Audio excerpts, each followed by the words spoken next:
Welcome to Ibrahim Traore Person, the channel where hidden truths, African resistance, and global power struggles come alive. Here, we uncover stories of dignity, justice, and the voices silenced by history. The world watched in disbelief as whispers spread that Ibrahim Traoré, the young revolutionary leader of Burkina Faso, had been nominated for the Nobel Peace Prize 2025. For some, it was a recognition of courage, a moment where Africa's struggle for dignity finally stood in the spotlight. But for others, it sparked outrage. How could a man who defied Western powers, rejected foreign control, and refused to bow to political pressure be honored on such a global stage?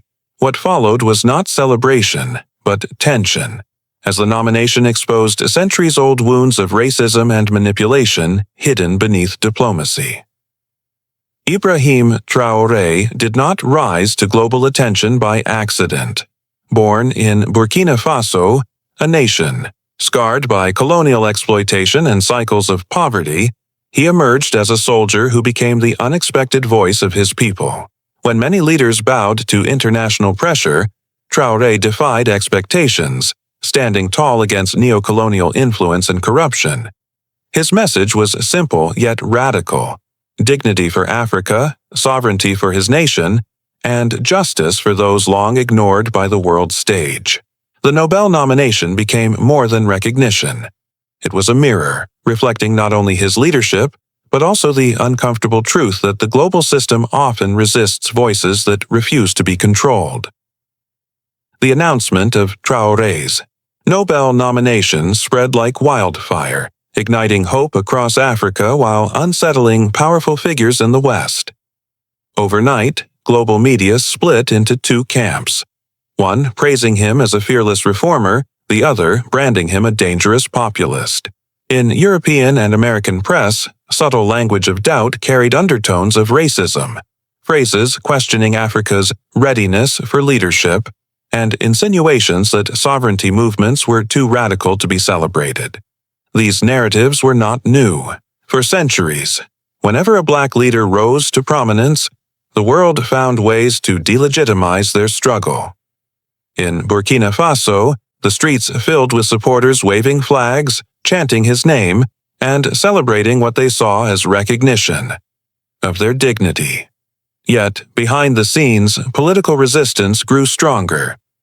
Leaked reports hinted that powerful lobbies were pressuring the Nobel Committee to reconsider, citing allegations designed to tarnish Traoré's reputation.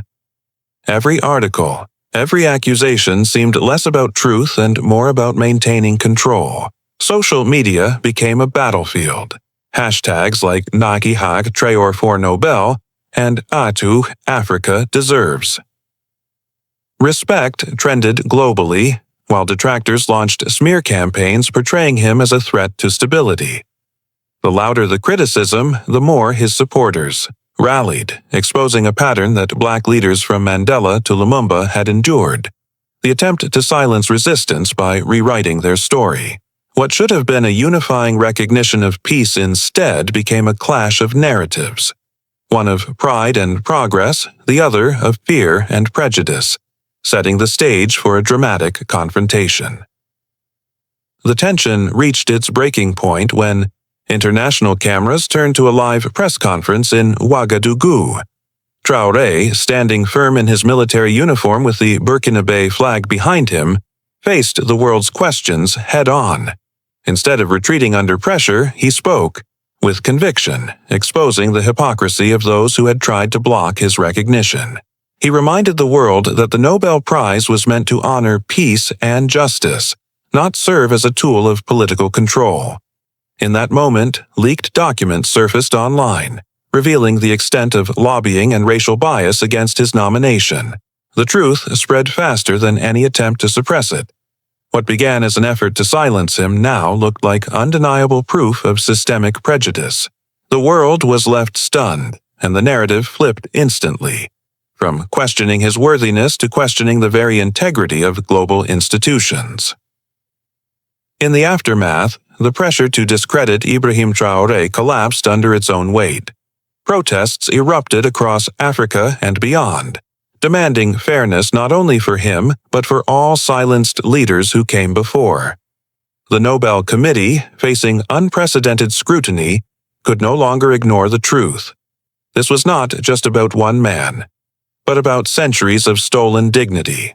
Traoré's stand became more than a nomination. It became a movement, a symbol that reminded the world Africa would no longer bow quietly. And as the dust settled, one question lingered.